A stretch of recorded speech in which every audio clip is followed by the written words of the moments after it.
Situação em relação à suspensão por doping que ele recebeu.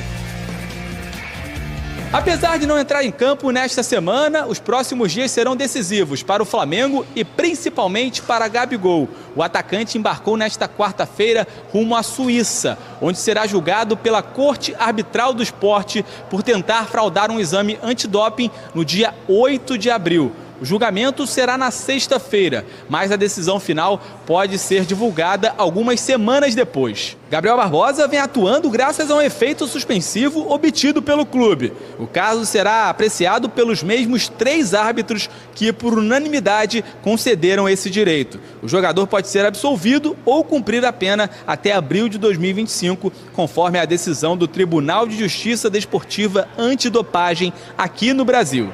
O Flamengo aguarda o resultado do julgamento para voltar a discutir a renovação contratual de Gabigol.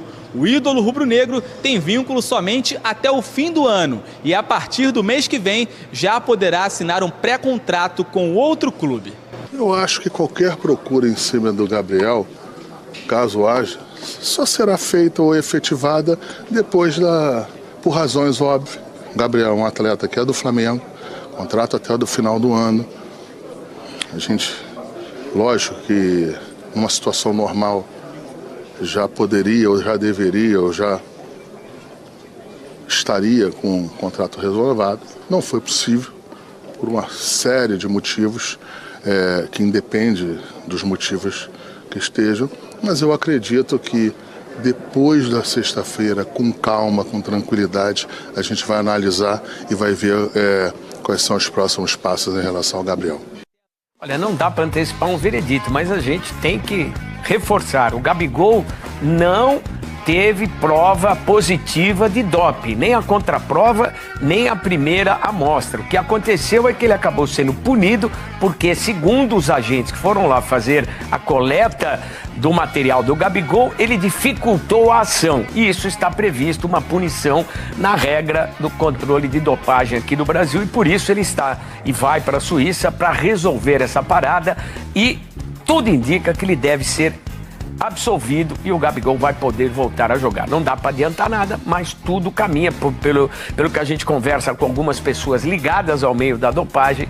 A pena do Gabigol já foi muito mais do que cumprida com esse tempo que ele ficou parado e o transtorno que tudo isso causou na carreira do jogador. Copa América. Vamos falar sobre uma ótima notícia que diz respeito ao estádio do Flamengo, notícia esta publicada nesta quarta-feira pelo Lauro Jardim, colunista do jornal O Globo, no Rio de Janeiro, falando sobre uma excelente notícia para o estádio do Flamengo. Excepcional notícia, né? Que o presidente Rodolfo Landim, na viagem que fez à Europa para acompanhar a final da Champions League, que foi na Inglaterra, foi à Alemanha para conversar com dirigentes, executivos da Allianz, empresa de seguros, para naming rights, ou seja, direitos de nomeação do estádio do Flamengo em valores exorbitantes, na casa de R$1 bilhão por uma concessão de 25 anos. Tá? Então, o que aconteceria aí? A Allianz pagaria,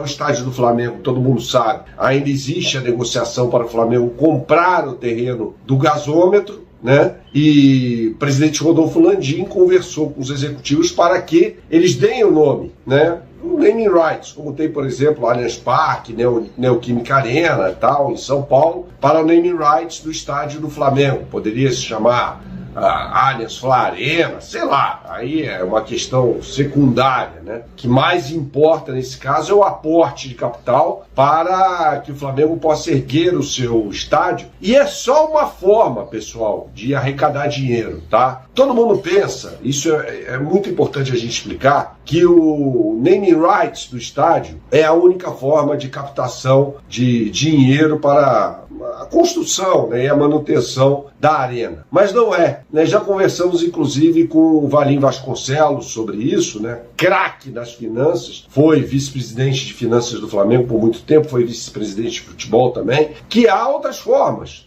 Por exemplo, as cadeiras cativas, essa é uma forma de você também monetizar, e até mesmo o naming rights de setores internos do estádio. Então você pode ter, por exemplo, ali o naming rights de um setor, de um determinado setor, porque a Allianz não teria exclusividade, né? Você tem lá Allianz, Fla Arena, por exemplo, tá? E você pode pegar um setor e nomear com o nome de outra empresa, tá? Essa é uma forma também, criar um espaço de convivência, restaurantes, uma cidade do Flamengo, um museu do Flamengo. Então você tem várias formas de monetização nesse estádio, tá? É claro que o naming rights é um aspecto muito importante dessa equação, para pagar a conta. E 1 bilhão, cara, é muito dinheiro, né? Você pega, por exemplo, o Corinthians não fatura isso, o Palmeiras não fatura isso, seria muita coisa. E há várias empresas que teriam interesse. Se não der certo com a Allianz, por exemplo, pode dar certo com outras empresas, né? Você tem aí os sauditas, ávidos por gastar dinheiro, os chineses nesse momento nem tanto, né? Futebol chinês até foi o reflexo de uma quebradeira de empresas do ramo de construção, né? Quem não se lembra do time do Guangzhou Evergrande, por exemplo, chegou a ser campeão asiático. A Evergrande era uma construtora, uma incorporadora, e quebrou, né? E consigo quebrou o time também. O grupo Suning, por exemplo, que chegou a comprar a Inter de Milão, quebrou. Caminha para isso, tá? Então não sei se na China teria muito dinheiro para isso, mas você tem o dinheiro saudita, você tem o dinheiro dos Emirados Árabes Unidos, com a Emirates, por exemplo. Enfim, eu estou só contextualizando aqui para você entender que não existe só uma possibilidade. É uma negociação que começa promissora, auspiciosa, mas que não precisa necessariamente ser definitiva. Isso de acordo com a matéria publicada pelo Lauro Jardim. Então a notícia é muito boa, o negócio está andando, tá? É claro que existe aí o Fabrício Kika, por exemplo, do canal Mundo da Bola, inscreva-se no canal Mundo da Bola. Fabrício Kika é o maior especialista em estádios, em língua portuguesa. Ele mesmo fala que o mais, entre aspas, fácil é você erguer o estádio. Que o mais difícil nessa história é você comprar o terreno, fazer um estudo de viabilidade, né, do que vai. O Flamengo tinha que ter um estudo já de viabilidade, né? Isso ele explica bastante nos vídeos, nas lives dele, nas participações dele aqui no canal e tal. Que é uma questão tão importante quanto a construção do estádio. O estádio você constrói, existem modelos de estádios, e aí você constrói um estádio. Eu acho que esse estádio deveria ter um setor popular, né? Você pode comportar num estádio diversos setores, para diferentes classes sociais. O velho Maracanã era assim, tinha tribuna de honra, cadeira cativa, arquibancada, as cadeiras azuis e a geral, ou seja, era um estádio democrático, né, que comportava contemplava, né, todo tipo de classe social. Era fantástico. O que existe hoje definitivamente não é o Maracanã. Galera, Maracanã, aqui atrás de mim, todo o complexo esportivo que envolve o Maracanã, o ginásio do Maracanãzinho, que você está vendo ali, o estádio de atletismo Célio de Barros e o parque aquático Júlio Delamare. Maracanã, o estádio mais famoso de futebol do mundo, junto com o Wembley. Maracanã, que durante muito tempo foi o maior estádio do mundo, agora não é mais. Porém, a sua fama e a sua mística são inabaláveis. A Casa do Inesquecível. Construído para a Copa do Mundo de 1950 no Brasil. E as histórias todas estão acontecendo através de todas essas décadas. E nós sempre ouvimos aquela frase, e cantamos também: o Maraca é nosso! O Maraca é de todo mundo! Não é não. O Maracanã é da dupla Fla-Flu. É isso aí. Eu sei que tem muita gente que vai ficar irritada, que não vai curtir, mas a realidade é essa. Vamos contar a história. Em 2017, 3 anos após a Copa do Mundo realizada no Brasil, este equipamento, o Maracanã, que passou por uma grande reforma para o Mundial de Futebol, estava inteiramente abandonado. O governo do estado, com a sua incompetência para gerir o equipamento e também outras situações, estava com um pepino gigante na mão chamado Maracanã. E aí apareceu o Flamengo, o clube de futebol mais popular do Brasil, o clube que, consequentemente, levou mais público até hoje ao Maracanã. Vale lembrar que dos 20 maiores públicos da história do futebol brasileiro, o Flamengo está em 14 e eles todos foram registrados no Maracanã. Apareceu o Flamengo para fazer investimentos, porque tinha interesse de jogar no Maracanã, obviamente, nada é de graça, nem por acaso.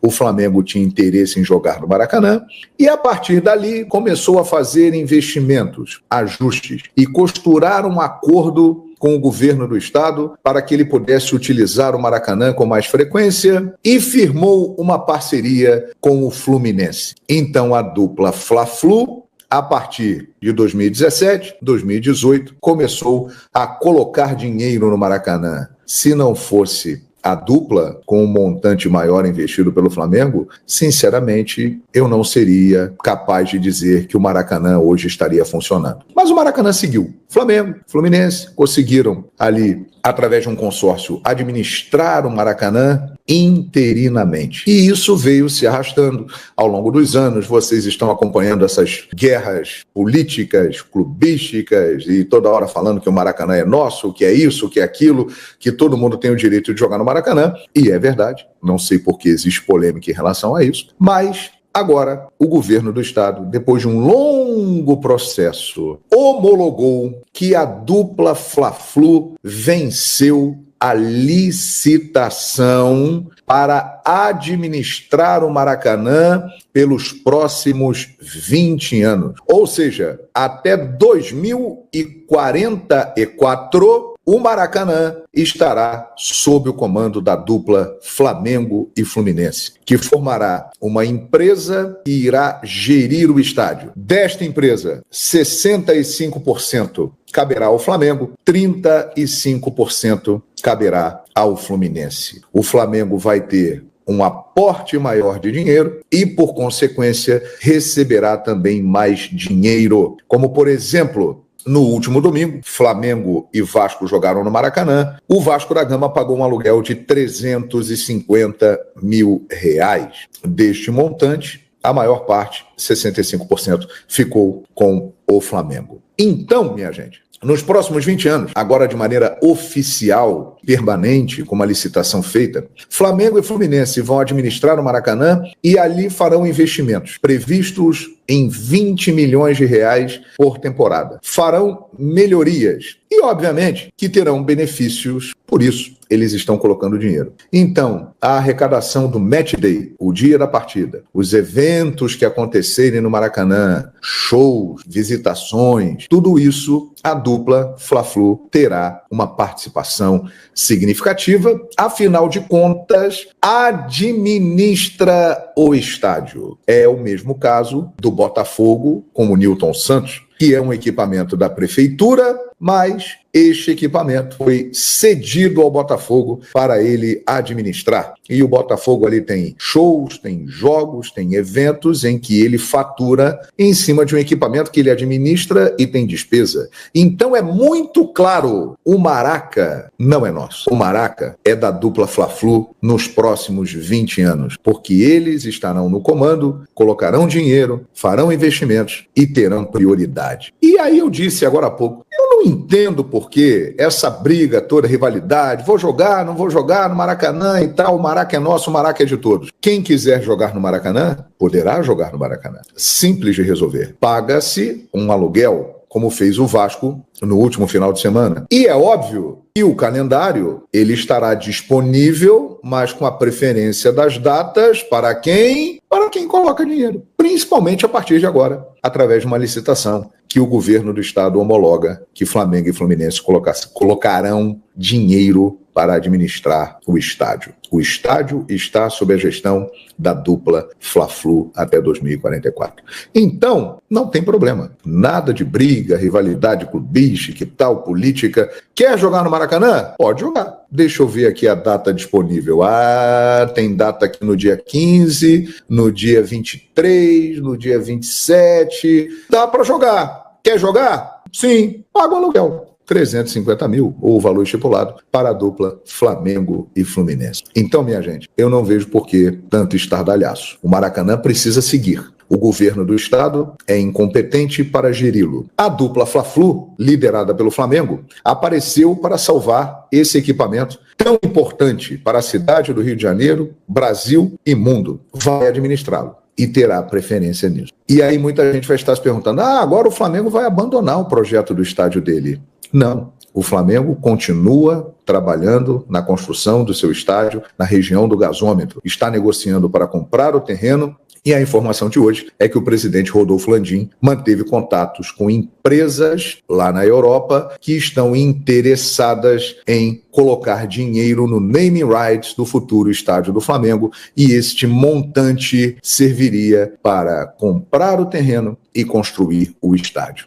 O Flamengo administra o Maracanã, nos próximos anos jogará no Maracanã, muitas vezes. Quando tiver o seu estádio, jogará no Maracanã também, como visitante, ou quando tiver um show no seu estádio, ou quando for um jogo especial que o Maracanã, o maior palco do nosso futebol, mereça receber. Então, não tem mimimi, não tem chilique. O fato é esse, galera. E está aí. O Maraca é da dupla Fla-Flu. Quer jogar lá? Tranquilo. Paga o aluguel e joga quando for disponível. Concorda comigo? É isso, né? Tá muito claro. Procure analisar com calma e veja que o Maracanã estará disponível, mas nos próximos 20 anos tem um dono, a dupla Flamengo e Fluminense. O Flamengo foi multado pela Conmebol, galera, por infrações de sua torcida no Maracanã, na goleada por 4-0 sobre o Bolívar no Maracanã, no dia 15 de maio, ainda pela fase de grupos. O clube foi denunciado no artigo 12.2c do Código Disciplinar da Confederação, que fala em, abre aspas, acender sinalizadores, fogos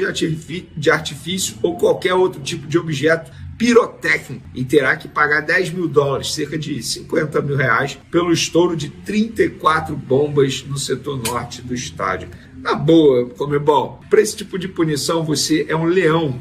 Agora, quando tem racismo na competição, justamente contra clubes brasileiros, você é um gatinho, nada faz. Infelizmente, assim é a Conmebol. Vamos falar de dinheiro, galera. E é muito dinheiro. Eu estou falando de bilhão, 1 bilhão. É isso mesmo, preste atenção. O Flamengo avança no planejamento para a construção do seu estádio próprio no terreno do gasômetro, localizado na zona portuária do Rio, e pode firmar um acordo com a Allianz, empresa ligada ao Palmeiras. Na última semana, o presidente Rodolfo Landim aproveitou a viagem à Europa, onde foi acompanhar a final da Liga dos Campeões para se reunir com representantes da Allianz. O rubro-negro prevê um investimento de 1 bilhão em troca do name rights do estádio por um período de 25 anos. Ou seja, galera, fazendo uma conta rápida, R$40 milhões por temporada. Lembrando que a informação foi publicada inicialmente pelo jornal O Globo. Apesar do encontro presencial entre as partes envolvidas, as conversas estão em estágio inicial e são tratadas com cautela pela diretoria do Clube Carioca. Vou te falar, galera, vou ser bem sincero, parece loucura isso que a gente está lendo, mas isso é muito tangível, não é pouco tangível não, é muito. Estamos falando de Flamengo. Flamengo é conhecido no mundo inteiro e eu tenho certeza que várias empresas vão demonstrar interesse em comprar o name rights do futuro estádio do Flamengo. Se hoje o Flamengo é uma máquina de fazer dinheiro, e muita gente brinca de onde vem o dinheiro do Flamengo e eu fico zoando aqui no canal, a verdade é a seguinte, quando tiver o estádio próprio, esquece, vai ser muito dinheiro. Agora, tem que saber utilizar o dinheiro, isso também não é sinônimo de muitos títulos pela frente. O trabalho tem que ser bem feito. Vídeo o que aconteceu em 2023. O Flamengo, com o investimento que fez, não ganhou nada. Mas, financeiramente falando, o que vem pela frente, e é um futuro próximo, tá? Não é um futuro distante daqui a 10, 15, não. É um futuro daqui a 5 anos. Cara, o que o Flamengo vai fazer de dinheiro vai ser absurdo e vai ter gente quicando na cadeira por conta disso. Vamos falar agora dos uruguaios, que não vão poder jogar no Flamengo contra o Grêmio no dia 13. Por quê? Vamos lá. A data FIFA, a primeira data FIFA do dia 13 ao dia 11, beleza? A outra data FIFA começa no dia 14. O jogo do Flamengo contra o Grêmio é dia 13. Teoricamente, quando a gente fala assim, você entende o quê? Ah, beleza, então os jogadores podem jogar pelos seus respectivos clubes. Não, não é bem assim. A explicação está no regulamento sobre status e transferência de jogadores, o famoso RSTP da FIFA. No anexo, abre aspas, liberação de jogadores para times da associação, no caso seleções, O parágrafo 7 do artigo Princípios para o Futebol Masculino determina o seguinte, abre aspas aí, pessoal, para uma competição final no sentido dos parágrafos 2 e 3 acima, nota da redação, o parágrafo 2 trata da obrigação dos clubes em liberar seus jogadores nas datas FIFA, enquanto o 3 aborda o calendário da entidade. Os jogadores devem ser liberados e iniciar a viagem para suas equipes nacionais o mais tardar na manhã de segunda-feira da semana anterior à semana em que a competição relevante começa e devem ser liberados pela associação na manhã do dia seguinte à última partida do seu time do torneio. Ou seja, para vocês entenderem, vamos lá. Como a Copa América começa no dia 20 de junho, numa quinta-feira, a segunda-feira da semana anterior cai no dia 10. O que isso quer dizer? Dentro da outra data FIFA, que termina no dia 11. Por isso as seleções vão emendar um período no outro. O Uruguai, por exemplo, dividiu o elenco em 3 grupos, deixou o principal treinando em Montevidéu e mandou um para cada amistoso contra Costa Rica e México. Os jogos serão usados pelo técnico Marcelo Bielsa para escolher os jogadores que vão completar a lista final. Então, o Flamengo nada poderá fazer. Muito se dizia, na verdade, quem disse foi o Eric Faria, jornalista do Grupo Globo, que o Flamengo mandaria um avião na marra. Eu, para ser sincero, sempre achei estranho isso, porque, cara, assim, você não pode buscar 4 jogadores na base da marra, digamos, na marra aí, entre aspas, pegar 4 jogadores, trazer para cá para o Brasil e depois levar de volta para lá. Eu acho que isso tinha que ser combinado com a seleção uruguaia, que não queria liberar e não quer liberar os 4 jogadores de forma alguma, tal como o Pulgar na seleção chilena. Então, cada um defendendo seu interesse. O Flamengo tentou, não conseguiu, a seleção uruguaia, portanto, não liberou os 4 jogadores e tem desfalque no Flamengo contra o Grêmio, hein? Vou te falar, vai ser difícil essa data FIFA para o rubro-negro carioca. Para encerrar o assunto, nova polêmica envolvendo o Gabigol, mas dessa vez ele não está errado, gente. Vamos lá. Eu vou ler para vocês aqui o portal Léo Dias, ele mesmo. O portal Léo Dias descobriu que o jogador, no caso o Gabigol, acompanhado de mais 12 amigos, entre eles alguns jogadores de equipes do Brasileirão, participou de uma farra com 80 mulheres depois do jogo contra o Vasco. Segundo Léo Dias, a festa durando 2 dias. Vamos lá. O Gabigol já até embarcou para a Suíça. Ele foi nessa quarta-feira, saiu de São Paulo para a Suíça. Gente, na boa, ele estava de folga. Não vejo o menor problema nisso. Estão criando mais uma polêmica em cima do atacante por nada. Ele estava de folga, desde que não tenha vestido a camisa do Corinthians. Ok, mas cara, estava de folga, curtindo. Verê, você estaria fazendo isso? Não, porque eu não sou da noite, eu não gosto da noite, eu não bebo. Eu prefiro o dia, eu gosto de dormir cedo.